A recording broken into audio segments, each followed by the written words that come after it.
Spent. Nigga, where am I going? Drop the four with my cup, now I'm floating. I can't feel a thing, to be real, I just go through the motions. Where am I going? Nigga, I'm in deep like the ocean. I've been in my bag, everybody around me, I'm ghosting. Where am I going? Drop the four with my cup, now I'm floating. I can't feel a thing, to be real, I just go through the motions. Where am I going? We are going to another episode of HardFoul Radio. Appreciate everybody tuning in today. Yes, it has been a week. Computer was getting fixed, so was not able to record last week, which sucked, but we are here. 1 second.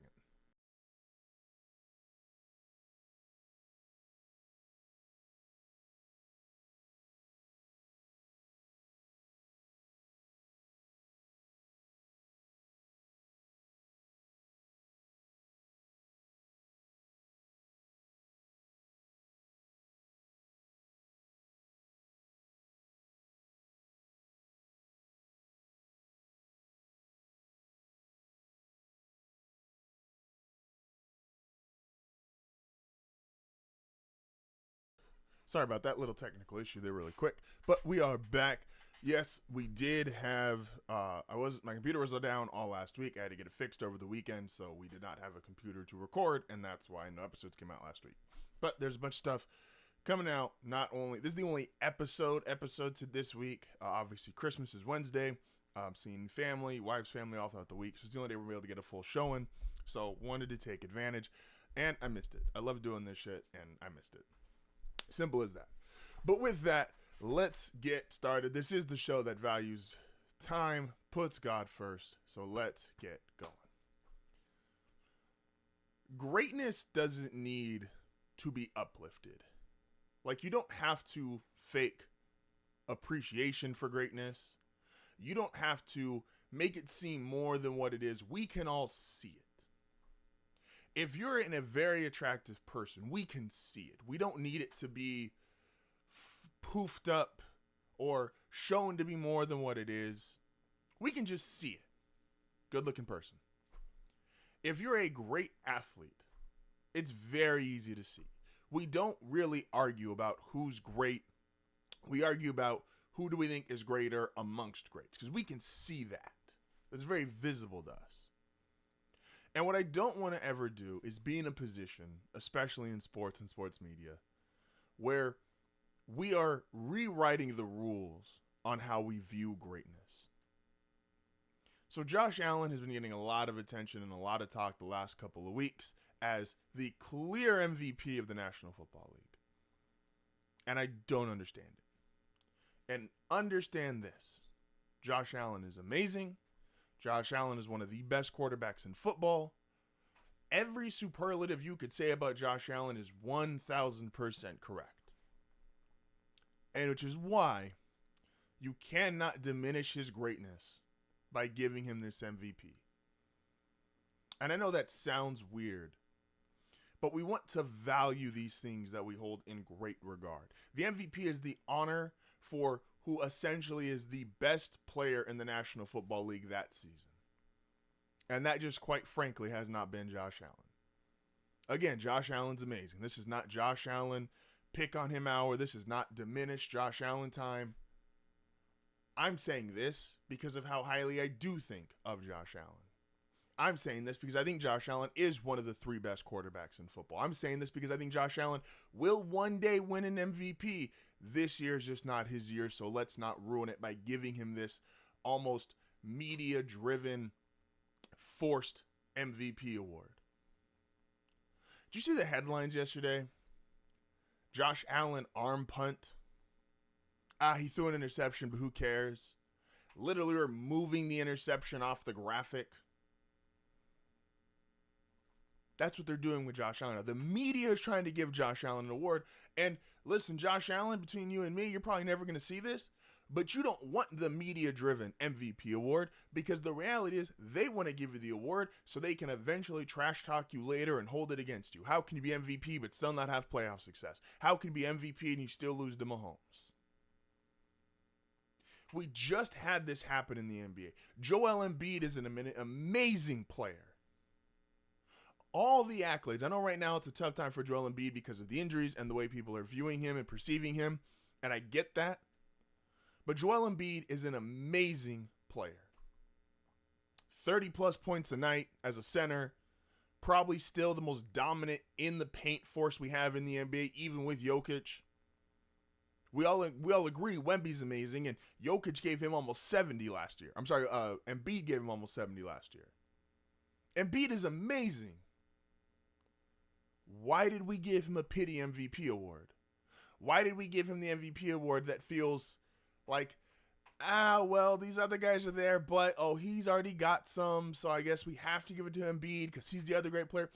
Don't diminish and don't demean the great athletes that we have by giving them pity awards. I know it's a different time and a different era, but Joel Embiid doesn't need a participation MVP trophy. Josh Allen doesn't need a participation MVP trophy. These guys can win MVP trophies on their own. They're that damn good. So why are we sitting there and taking the approach of, well, Lamar's already got 2, and Mahomes isn't having a season Mahomes is having, and Jared Goff, well, we really just don't like Jared Goff like that, so he can't be the MVP. Saquon can only be the MVP if he gets the rushing title. So Saquon, who's been far more dominant, carrying his team on offense with a quarterback who I like, but Jalen Hurts has definitely gone from this, can he be good, to we elevated him to great too fast, to now he's just good. Lamar Jackson, Saquon Barkley, and if the NFL would ever give it to a defensive guy, TJ Watt should have really been in the conversation. They have been more dominant, carrying their team, and they just have better numbers. They have better players. And I know it's the win-loss record. Well, if it's the win-loss record, let's just give it to Mahomes. He's 14-1. If it's win and loss record, let's just give it to Mahomes. And Josh Allen, and you could say, oh, well, his team has more wins. Fine. Josh Allen has 5 games this year where he's under a 75 passer rating. That tells me the other players on the team have to step up when he's playing like that. You can't be most valuable if the other guys still have to step up because you're underperforming. You're supposed to be the guy who does it. And again, Josh is great. One of the best quarterbacks in football. Probably has the most impressive win of anyone this season. They gave the Chiefs their one loss. Don't disrespect his greatness by giving him a pity MVP award. Because guess what people are doing with Joel Embiid? Guess what people did with Steve Nash's 2 MVPs? No one wants to give Steve Nash credit for his 2 MVPs. He's got 2 of them, and people look at him like, oh, he stole those. Embiid, as great as he is, it's like, oh, well, I guess they were tired of giving it to Jokic, so they had to give it to Embiid. You devalue the award, you devalue the player, and you don't have to. You're not elevating ugly people to good looking. This is great players who have a great standard and deserve their great accolades, and they will all, in due time, achieve said great accolades, but let them achieve it. Don't just go, oh, well, I guess we have to give it to him because of this, or I guess, this guy's not doing it. Let Josh go out and win his MVP. Let him go out and have his 45 to 50 touchdown season and the Bills have the 1 seed. Let him have his Mahomes first MVP, 50-plus touchdowns, Chiefs are the 1 seed. Let him have those moments. Those are iconic moments. Those are what make legends. That's what makes great players legendary, even greater. Don't give him the pity MVP award. He's too good for that. He's too great for that. He doesn't need it. Don't disrespect the award. Don't disrespect the player. Don't disrespect the man. Don't disrespect the fans by telling them this is what the award is supposed to be. We've gotten I'm ending on this. We've gotten too carried away with the idea that it's narrative driven. But the narrative has to make sense. Adrian Peterson, when he won his MVP, it was a narrative. Guess what he did? Because Adrian Peterson didn't break a record in the NFL. The Vikings weren't the best team in football. Adrian Peterson doesn't play quarterback. But there was a real narrative. The man tore his ACL and came back in record time and put 2,000 yards on the rest of the league. That is a narrative, but it was a real one. Not this, oh, well, Josh has had less talent than he's had in years past. Welcome to being one of the highest paid quarterbacks in the NFL. That's always going to happen. Mahomes has had less talent since he signed his big deal. Tua in Miami, they're going to have less talent. He's got a big deal. Jordan Love, I know we love all the young Packers receivers, but they're not going to be able to keep everybody because they're paying him a lot. If you want to pay Brock Purdy, San Francisco's going to look a lot different. That is life of an NFL quarterback, especially a top, highly paid one in 2024. That's not a real narrative. Don't disrespect the MVP, and don't disrespect Josh Allen by giving him a pity one. Let him go out and let him have his historic season, his all-time season. Let him go out and have his moment. Oh, man. Transitioning from that to Jaden Daniels is incredible. Jaden Daniels, I've been pumping the Bo Nix flags, but it's Jaden Daniels pretty much locked up. If there was any doubt between him, Bowers, and Nix, he locked up the Offensive Rookie of the Year award. 5 touchdown passes, the go-ahead touchdown with 10 seconds left to beat Philadelphia. Jaden Daniels is just incredible. Washington nailed the draft pick, and Jade isn't playing out of his mind. And that's with the stretch in the middle where we saw lesser play, but it was clearly because he was injured. So I want to give Jaden those absolute props. Are we seeing what is potentially one of the best rookie quarterback classes of all time? Now, when it comes to rookie quarterback classes, 83, Elway, Marino, Jim Kelly, and 04, Rivers, Big Ben, Eli, have just been the standard bearers for best quarterback draft classes in modern NFL history. Sorry, I don't know what year Sammy Baugh was drafted. If him and Fran Tarkenton were in the same round, cool. Those two have always been the standard bearers. Now we have another class, the Herbert, Tua, Jordan Love. Like, another class has started into that conversation, and Jalen Hurts is in that class. And a great quarterback class isn't just defined by how many championships you won, because that 83 class, even though they went to, between the three of them, 10 Super Bowls, they only won 2 of them, and they were both Elway at the end of his career.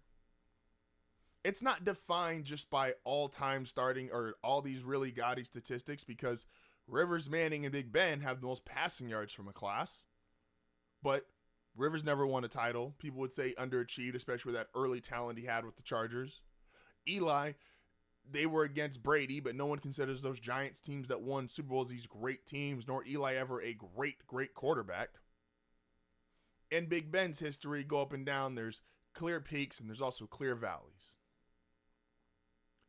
What really defines and what this class has really in common with that other class with Hurts, Tua, Herbert,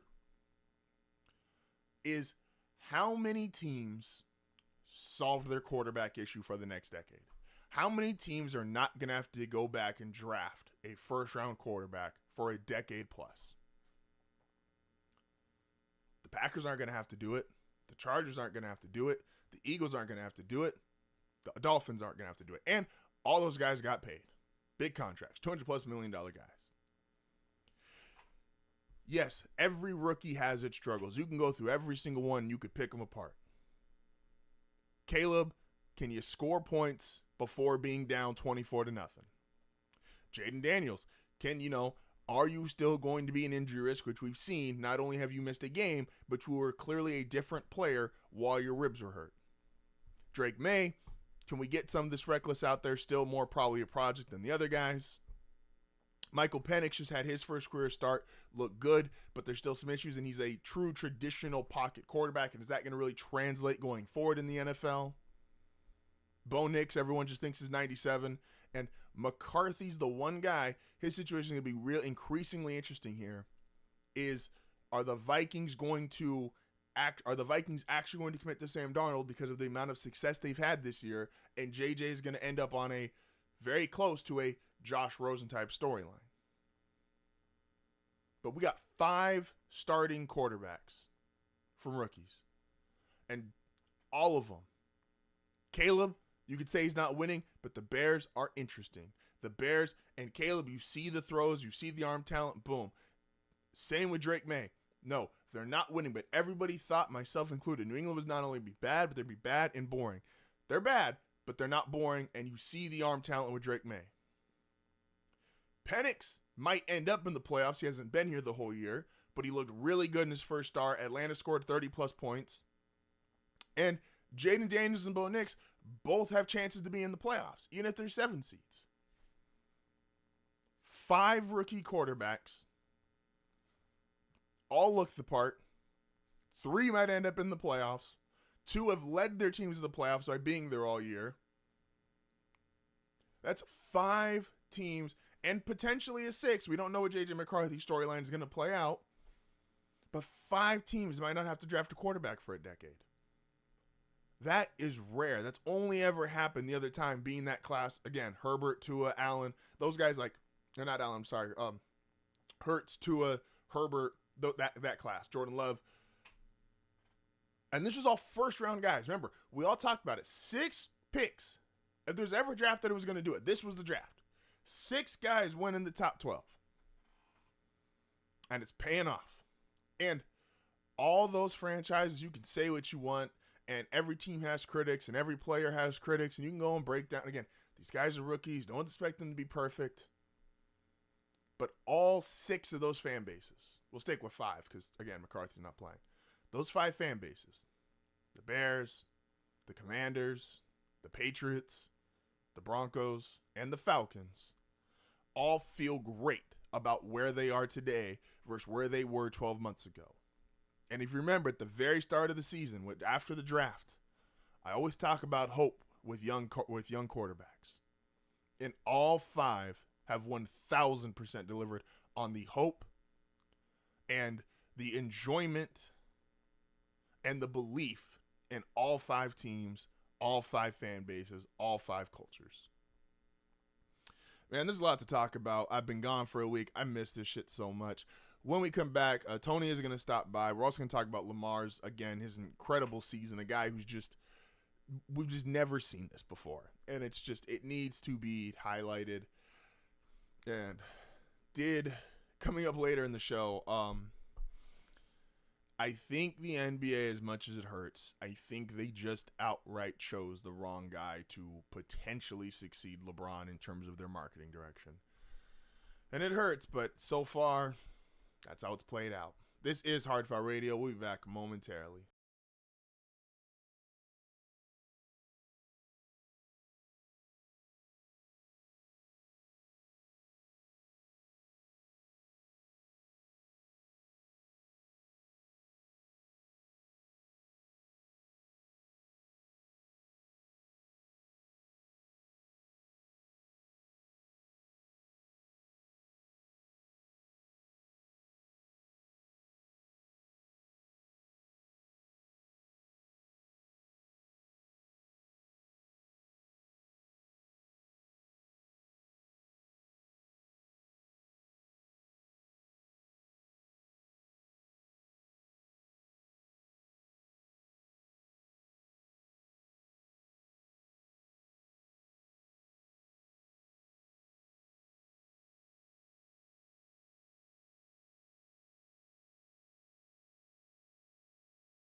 This is definitely a case of expectations.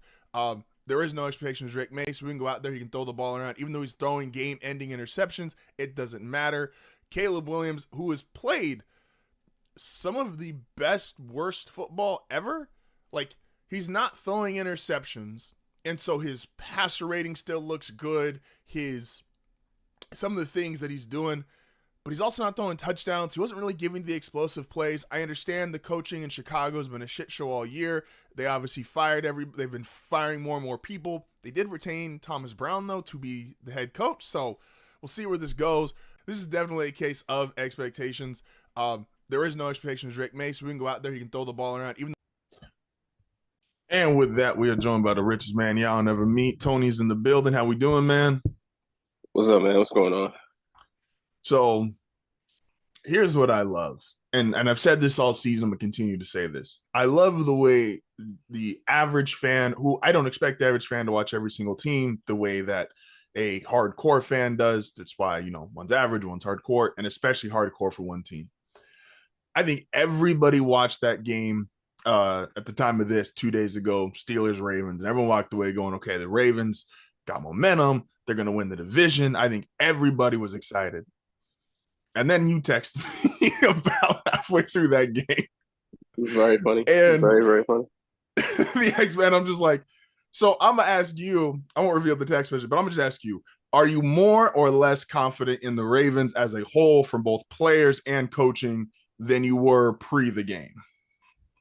No, nothing changed. That game didn't change anything for me from a feeling standpoint. And I'm bad with my cold, so I might sound a little crazy, but that game didn't change nothing for me from a confidence standpoint, because I text you early in the week, like, I think they're gonna blow them out. Like, with the injuries Pittsburgh had, the Eagles game, like, everything just, like, the Ravens literally like a week off of their bye, like, everything just felt like, okay, if not now, then when? Like, I didn't think that game would be close. It was closer than it should have been. Thought the Steelers played pretty well, actually, from an offensive standpoint, considering what they were missing. I thought Russell Wilson played a really good game. Took what the Ravens gave him. Didn't hunt for the big shots downfield too many times. But the Ravens defense made the turnovers that needed to happen. Darius Washington forcing the fumble. Obviously, the Marlon pick six. But they're in the playoffs now. They are on track to win a division, based on a lot of different things. So they're on track to win a division and get a home playoff game, which is always good. It's just hard for me to be like, oh yeah, this is a team that's going to go to the Super Bowl. Not even win the Super Bowl, but go to the Super Bowl, when I see just the inconsistencies with the coaching, like certain decisions Todd Monken may make at certain points, Harbaugh's inability to step in, if you will. But they're a good fucking team. Like, they're in the playoffs, probably going to go at least to the second round. See where it goes from there. And, like, they win games, but this is a team that can win a title. Like, it's a team that can win a title. It has everything it needs to win a title. The defense has turned that corner, like I talked about it doing. If you look at the numbers over the last, I would say 5 or 6 weeks or so, first in total yards defensively, first in yards per game, first in yards per play. I believe they're top 5 in points. Like, they've turned the corner. They made the adjustments. Zach Orr figured it out, like I always knew he would. It would take time, not easy. But yeah, man, just to answer that question, like, nothing changed for me from a confidence standpoint. So, but it was a big win that they needed to get. They did it in the fashion that they needed to do it in, and that's always good. Now, I'll ask you this, and this is kind of a two-parter question, so I feel, after all these conversations you had, I feel kind of the same way about the Ravens as I do the Eagles. I think the Eagles, top to bottom, have the best roster in football. And Jalen Carter might already be, we normally don't give it to guys until their resume is higher, but Jalen Carter might already be the best defensive tackle in football. I've been on Chris Jones' watch all year, and if anyone's watched the Chiefs, Chris Jones he's still great, but he is not the player that he was, where he was just wrecking 5-6 games a year by himself. So Jalen Carter might already be that guy, defensive tackle. We'll see when seasons end where people want to rate him. But I have a lot of reservations about Philly because I just don't trust Nick Sirianni worth a damn. But I do think their roster is so talented, they could potentially still get to the Super Bowl. Now, obviously, Jalen Hurts suffered a concussion, and so there's no medical report of how concussions are concussions, but in terms of he's going to miss time or how severe, we'll see. But if everybody's healthy, that feels like the best team in the NFC to me. I just don't trust the coaching. Would you feel like the Ravens are in the same place? Like if you just stacked rosters against, I think everyone's come to the consensus: Kansas City, Buffalo, Baltimore. Those are the three best teams in the AFC. Do you think if you just stack rosters, take coaching aside, are the Ravens the best roster in the AFC? In the AFC? Mm-hmm. Yeah. They're definitely best roster in the AFC when you look at top to bottom, offensively, defensively. They have issues at inside offensive line. We talk about the guard positions, but you hold their guards up to other really good teams, based on what they want them to do, they hold up.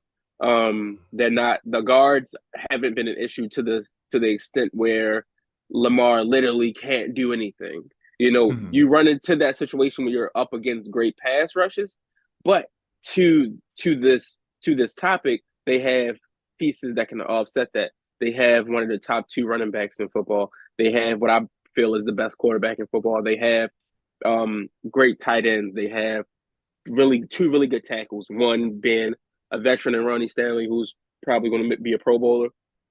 Probably will battle for All Pro. Roger Rosengarten over there has really come into his own.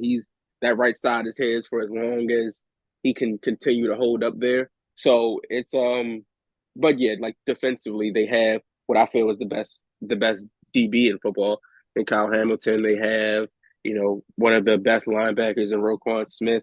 Marlon Humphrey. I owe Marlon Humphrey an apology. I didn't think that. I said coming into the season, for the Ravens to go where they want to go, Marlon's got to be really good. But I didn't think he would be this good still. I think Marlon's 31, 32. It might be 30, maybe 30, 31, maybe not 32. But he's been incredible. Inside, outside, he's career high in interceptions this late into his career. Like, he's been incredible. So when you look at it from that standpoint, you look at Nate Wiggins, who's he's just better every week. He's a sticky corner, not giving up much ground. Brandon Stevens, for all his problems, turning his head to play the ball, he's always there. But, for better or worse, you'd rather have a motherfucker in position than somebody that's just out of position. So it is what it is there. But yeah, when we talk in AFC teams, I definitely think the Ravens have the best roster. No, it's valid. I think it's interesting with some of the defensive guys you just mentioned. So Marlon, I think Marlon right now, there's an argument. I think the 2 best corners are in the AFC, and that's probably the only reason Marlon's not an all-pro is I just don't know if I could put him over there over either. I'm not putting anyone over PS2, and I'm probably not putting him over Stingley at the moment, especially because I think Stingley stands out a little bit more because I think the Texans defense top to bottom is ass. I know they have 2 great pass rushers, 1 great corner, and then 8 guys just running around doing who knows what the fuck. And so otherwise Marlon, I think would be, there's a valid argument he's going to be an all-pro. I just think those 2 guys right now have that pretty much on lock. But otherwise I agree, which then to the kind of to cap this part of the Ravens portion off is, so there's this weird triangle that's evolved in the AFC. Again, we've all established Ravens, Bills, Chiefs. And it's like the Ravens beat the Bills beat the Chiefs, and the Chiefs beat the Ravens. Beat the Ravens, yeah. Yeah. And it's this, and so kind of, I guess, is it just a matter of, okay, the Ravens can just physically out, because you need superhuman talent when you go up against Josh Allen. Like, you can say we want to rank him in the quarterback hierarchy. When Josh Allen is on his A game, he's 6'5", 230, can throw the ball 90 yards and runs faster than everybody. So it's like, he's just a freakish athlete. So the Ravens seem to handle that well, but there is this issue. And you said this at the very start of the season. You're like, John Harbaugh just can't beat Andy Reid. And I guess as we finalize going into the playoffs, has that changed at all from you from the start of the season? I can't say it's changed because it hasn't, you have to see it to say it's changed. and he hasn't done anything to make you feel he's different, to think that, okay, in a situation where it's you versus Big Red on the sidelines, and you have to outmaneuver him based on what you've done throughout the regular season. Do I think you could do that in one game of a big playoff game? It's like, no, I don't. I just don't. But I don't even know if that matters if the players are winning this fight, because it's not like he put together a masterclass in 2012. I texted you that yesterday too. It's like, they got on the back of Ray Lewis's retirement announcement. They rode Joe Flacco's arm and Anquan Bolden's, big playability to a Super Bowl. Mm-hmm. They can do that again. So it may not even come down to a situation of it mattering, because when you line up the Ravens 11, you line up the Chiefs 11, the Ravens 11 are better. The Ravens outplayed the Chiefs in that week one. They just weren't cleaner than the Chiefs. They had the fucking weird ass illegal formation calls that have for some reason disappeared. Those don't happen anymore like they did on that Thursday night. I don't know what happened. For some reason, those penalties don't exist anymore. And it's wild. False starts don't either, man. It's wild. They had their struggles. I think Tuck missed the kick, and they had some struggles like throughout that game. But when you go back and look at that game, the Ravens outplayed them. They moved the ball better.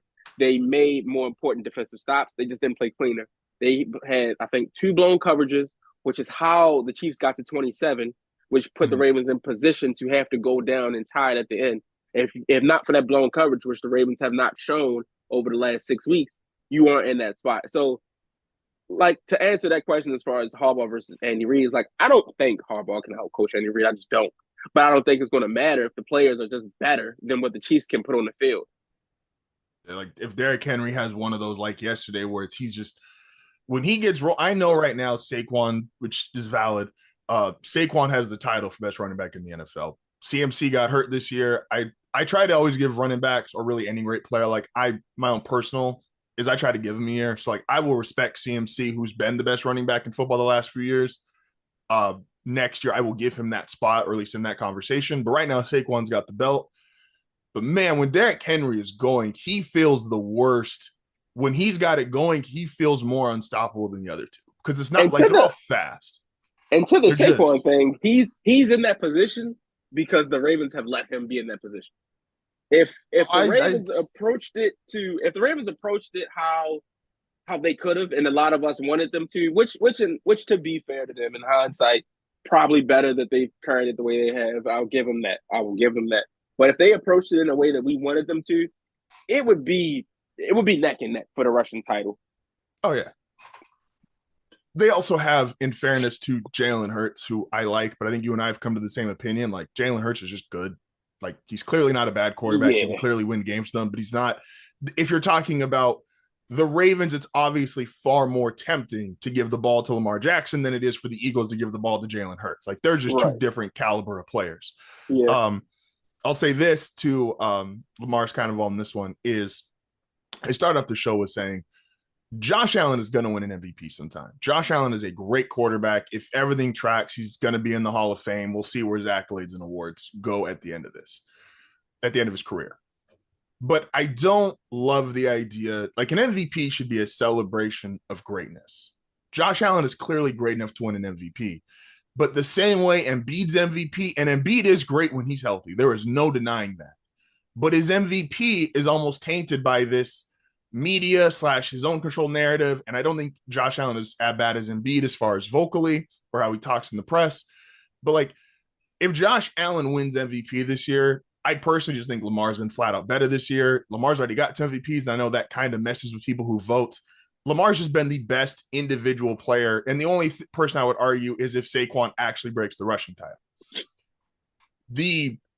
Josh Allen's MVP shouldn't be this here nigga damn MVP. Like, he's too great of a player. Like, an MVP should be a celebration of greatness, not just I guess we have to give you this because you are one of the great quarterbacks in the NFL. Your thoughts? It will be, as I've labeled it now, it will be the Embiid VP, because it's not going to be for the sake of you were just flat out the most valuable player because he has not been. He has not been. And you can look at it statistically, you can look at it from when the teams are rolling. Just at every metric, Lamar has been the MVP. I would even feel more comfortable if they gave it to Saquon because he is carrying that team. And Jalen Hurts would not be doing what he's doing if Saquon wasn't there. We can see that. Yeah. So I would feel more comfortable with that. The Josh Allen thing is just a very forced narrative to finally give him one. It's one of those things where if you give it to him, like, okay, just get out the way so we can stop talking about it. Because it's like it's annoying to keep talking about how he doesn't have one when he shouldn't have one. Like the people that have won MVPs in the seasons where he's had great seasons, he did not have better seasons than them. That's just the reality of it. So, he'll end up winning it probably. 2 games left. I don't really think it's going to change that much. But it's like, sure, just do it. But let's stop talking about it if when he gets it. No, 1,000%. And I think it's truly, like, I phrased it to start the show. I'm like, it's a disservice to Josh Allen to do that. Like, it's same way it was a disservice for Embiid. Like, go out there for Embiid's case. It's like, go out there, be dominant, 75, 80 games, put up your 30 plus, 13 plus, like, be the dominant player you can and like force that. Don't just have it be media contrived, because in the long run of things, it is a disservice to the player. And Josh Allen is great. Like, I'm not here to be a Josh Allen hater or to say like, no, he don't deserve it, but like, he just don't deserve this one, and that's fine. Brady's only got 3 MVPs. Manning's kind of the weird one, but one of Manning's MVPs that you could argue like, he shouldn't have. He was coming off neck surgery, and so we just didn't know he was ever going to play again.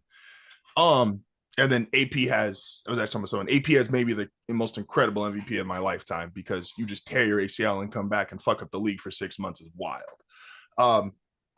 I'll say this. So the Ravens brought up their defense. Their defense, would look way different, I think, than if they just didn't play the Cincinnati Bengals twice a year. I was going through games earlier and I was like, because I use this with Denver. I was like, if you take away the 70-point game, I understand that's a lot. They got whooped. Cool. But Denver's defense was not dog shit last year. The 70-point game just screws up your stats for the remainder of the season. And the Ravens, a lot of their bad stats are primarily those 2 Bengal games and that first game against the Chiefs, which flat out they weren't great in busted coverage, as you mentioned. This is a Denver question, not ignoring the quarterback. I think Denver has one true superstar primetime player, and that's PS2. And so as someone who sees Jamar Chase multiple times a year, Revis hit another level when it was the Calvin Johnson game. And he held Calvin to like 1 catch for 10 yards. And he had already been on this streak of holding everybody. But at that point in time, Calvin was kind of in this, how do you handle this guy physically, speed-wise, all this stuff. And Revis just went into Detroit, shut him down. And that was with Stafford. Broncos, Bengals next week. Jamar Chase, who's leading everything right now. He'd be Triple Crown winner. He'd be the youngest Triple Crown winner ever. I think as a non-Bronco fan, as an objective football fan, if PS2 shuts down Jamar Chase, Denver wins, clinches the playoff spot, is that I don't want to call it a legacy game, but is that a defining game for PS2 and Denver? We fishing for compliments here. No, that would be a big win for sure. I am intrigued by that because I do think PS2 could hold up well against them. You look at the Jamar Chase games versus the Ravens, and this season was the first time since his rookie year where he eclipsed 100 yards. Like he hadn't been this Ravens killer in the way that people would think, because he had the 2 great rookie games when the Ravens had me at corner, and then he just had his best game was 8 for 86 and a touchdown. Like it before this season, which was the wild card game last January 2023. So it's like he hadn't just run over the Ravens and did whatever he wanted to do up until this season when they were, in the defensive situation that they were in. I think that Denver is they play him in Cincinnati or in Denver? Cincinnati. They play him in Cincinnati. So that's tougher. But I do think if anybody has the DB that can make it a challenge on them, it is it is Denver because they got PS2. That just opens yourself up to limiting T. Higgins, getting pressure on Barrow. Luckily, Denver can get pressure with 4. They don't have to go crazy and send a lot of blitzes and things like that. They have a good front to get pressure with 4, and they can stop the run with Chase Brown because Cincinnati's not coming at you with the overpowering run game. They come at you with the pass sets up the run. So Denver can find themselves in a good space if they can limit the explosive plays. That is where it gets tricky because if Chase is getting over top or T. Higgins is getting over top and they're giving up 25, 30-yard passes, that's where it gets tricky. But I think Denver's in a good spot because they have PS2. That was again, and this is obvious team bias, but it was like I got to watch Champ Bailey live for a bunch of years. I was like, all right, that's going to be like the peak of it. And I'm not calling him champ, and I've been very reserved on like PS2 is clearly, I think right now in a class of his own, but I don't put him in the class of like the all-time guys. Like I don't compare him to champ generally. I don't compare anyone to Prime. I think Prime's got a lock on that position that very few people have in sports. But I think it's going to be, I think if you stop Chase specifically, the run he's on, even though the Bengals haven't had some like crazy season, if you stop Chase the way he's going right now, again, it would be the youngest Triple Crown winner ever. And there's validity. A topic we didn't get to, last thing here, is we didn't get to do for Will and I discussed on group chat yesterday, is it was how many stars have the NBA actually made? So you were the one that sent us the video, and it was the guy breaking down the different things of why people complain about the 3-point shot is this lazy excuse. And we'd even texted, it was like the NBA needs to create some of these stars. And we discussed what NBA star, like true superstars, has the NBA actually created? Because we went back to as like, well, Michael, part of a lot of that is Nike. Yes, Michael became even more as he dominated in the NBA, but that's a lot of Nike's advertising back there. LeBron was the chosen one before he even got to the NBA. Right. Steph and KD, some of these other guys, they almost became superstars via their resume. And so Will and I came to the point of was like, we said Magic Bird was probably legitimately the last one where like the brands of the Lakers and Celtics and the NBA took those guys to like, that's what became Showtime Lakers. Bird, this tough old school mentality of what the Celtics were perceived of back then.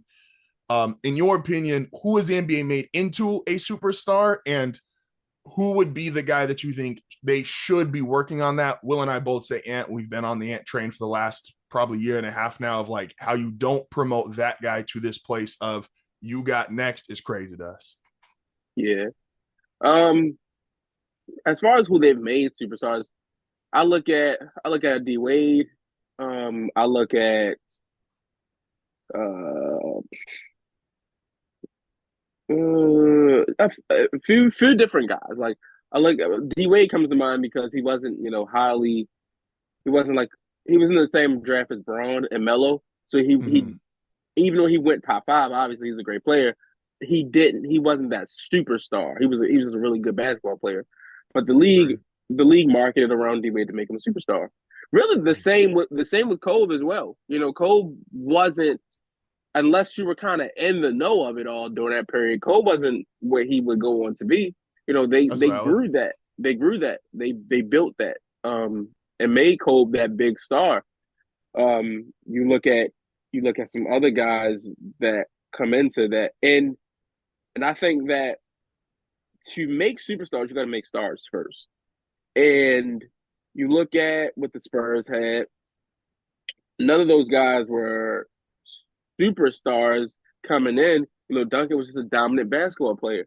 Because of the success, because of his own individual personality, you were able to make Tim Duncan a superstar in your league. He was the quiet superstar. He wasn't the flashy superstar. He was the, big fundamental. Did everything right. Won a lot of games. Won championships.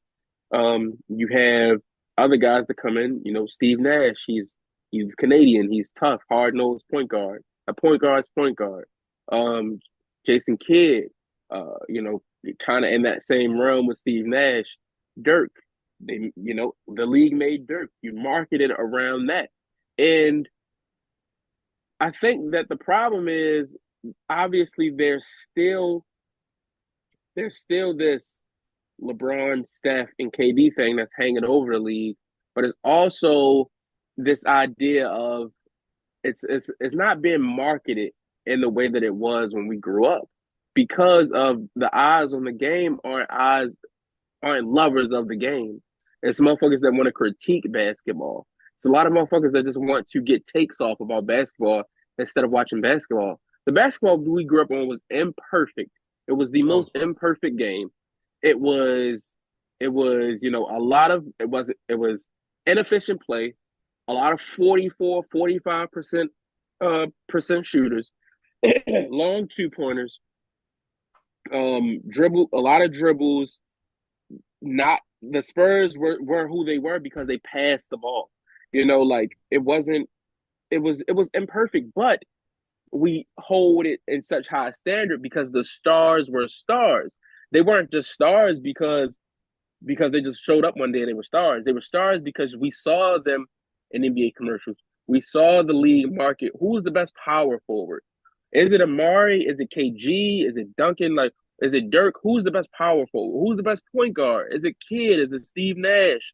And it's like, it's not that we lack these options anymore. Who's the best forward in the game? Is it Tatum? Is it Durant still? Is it Braun still? Is it other really great forwards in the league?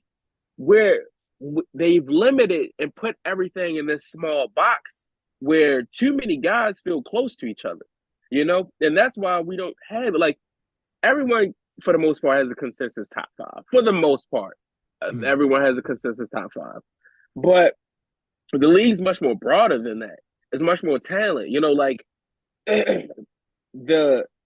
they're like, we're in a space where they're not even marketing how good the Knicks are. Like that would have been 10 years ago. That would have been huge. Yeah. Like Jalen Brunson lived through Linsanity, and it's a way better team than Linsanity. Easily, Jalen Brunson would be getting Cat would be getting MVP talk. If 5 years ago, Cat would be getting MVP talks. That's not even happening. And I understand Jokic is great, but that doesn't mean we don't have to speak of just other great things going on around it because you create narratives that way. Because if the MVP is just going to be, okay, he has these stats, he's MVP. If the MVP is just going to be, okay, his team won this many games, he's MVP. That's not going to work. The MVP worked by, okay, he might not be leading the league in points, but his team has 62 wins. Or his team might only have 50 wins and they're a 4 seed, but his numbers are incredible and he's dominating the game night in and night out. Even the MVP talks lack nuance. And they lack nuance when we were coming up. So for them to even lack more nuance now is a bigger problem and a bigger indictment on where the game is from a marketing standpoint. I agree. I think the best way, and it's been said here before, but it's just that culture shift. And I know I got a lot of people paid and they got a lot of ratings and a lot of views, but that change of when Skip was really out here running stuff did so much damage. And I get it, Skip leaning on the hot takes killed the game. It's so bad. And again, I know I got him paid, I know I got Stephen A paid, but it's I say all the time, when I growing up, for me, it was coming home from school, 3 p.m. Sports Center was Chris Berman and rest in peace Stuart Scott.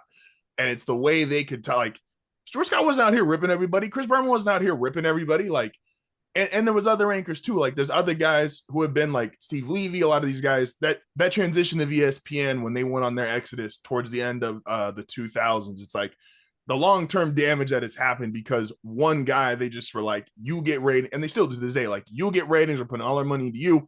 It was Skip, now it's Stephen A, and it's just, man, look, and MLB and Network can't catch a break. They played such a huge part in where the game is at because they've put more of the focus on guys not talk. The thing that pisses me off a lot is when people say, I don't want to hear hot takes and shit like that. I just want to hear guys talk about basketball. And people in turn make that that can't be entertaining, which is just bullshit. Because I grew up on NBA Coast to Coast. I grew up on a lot of these different shows and things where I was being taught about how basketball goes at the professional level, but it was entertaining. It wasn't just guys talking to me with just to talk to me. I was being entertained while also being taught that, hey, they play this way because their best player is good at this. They shoot a lot of these shots because this is what makes them more successful. And there's nothing to that now because, everyone's got to get a takeoff. Everyone's got to get off an opinion that's going to draw engagement and things like that on social media. And I get the game is the game. Business is business. Money is money. I understand that. And I'm not even here to say that the NBA is fucked or that the NBA is in such a bad place and we're going to see the death of the league. Like, none of that is going to happen because too much money is put into it. But I can say they're losing the biggest thing that they had at their disposal for the last 30 plus years. They are losing the cultural battle because these kids are going to identify more with Justin Jefferson, with Jamar Chase, with Lamar Jackson, Josh Allen, Patrick Mahomes. They're going to identify more with them than they are Anthony Edwards, than they are Shai Gilgeous-Alexander, than they are Jason Tatum, than they are Luka Doncic. And that is not because of any of the NBA players I named. It's because the league has shifted its focus from ensuring that these people are cultural mainstays and shifted the focus to what does this Twitch streamer think of the league? What does this YouTuber think of the league? What does, so-and-so on X think of the league? And that is where they are fucking themselves. That's why Roger Goodell feels no issue. He has no problem putting football games on Christmas Day when that was sacred territory for the league. You get Thanksgiving, we get Christmas. That's how this worked. And because he does not respect them anymore, he does not have respect for Adam Silver and his business, he puts football on Christmas now. He threw Beyonce on Christmas. He put Beyonce on Christmas in Houston. He gives no.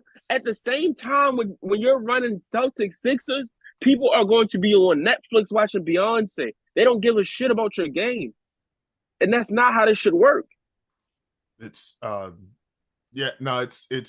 agree with 1,000% with everything you just said, and it's this. You can't minimize. Like the way sports media has gone, it only benefits the NFL because you can't do this. Every game is super high importance. Every game determines if you're still great or if you're terrible for these sports that have baseball 162 games, basketball that has 82 regular season games. Like it only works in football because I know now football is every day, but like at one point football was just, we got a Sunday game and then we always got like it was like one Saturday game a year towards the end of the year for scheduling reasons. And it was like, or Monday Night Football, I'm sorry. So like football always had like this 48-hour window and that was it.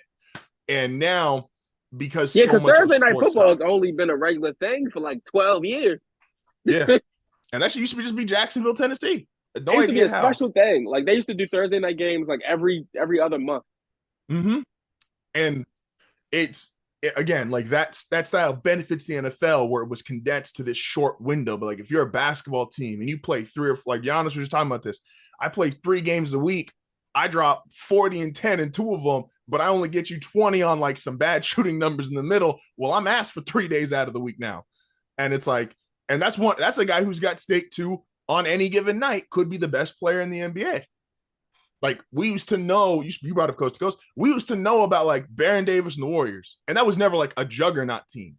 But we used to know like because of the style they played, Don Nelson, the 7 seconds or less offense, which then transitioned to Mike D'Antoni, what they're doing in Phoenix. Like Nelly Ball was a term. And it's like, that's a Hall of Fame head coach who would get no airtime or people talking about them today because they've just decided, again, if you're someone like me who likes these off-brand teams, 5 teams matter. And that's about it. And we just don't want to talk about you if you're not one of those 5 teams. And so I appreciate you as always, man. That was a great way to end this. We will see you next.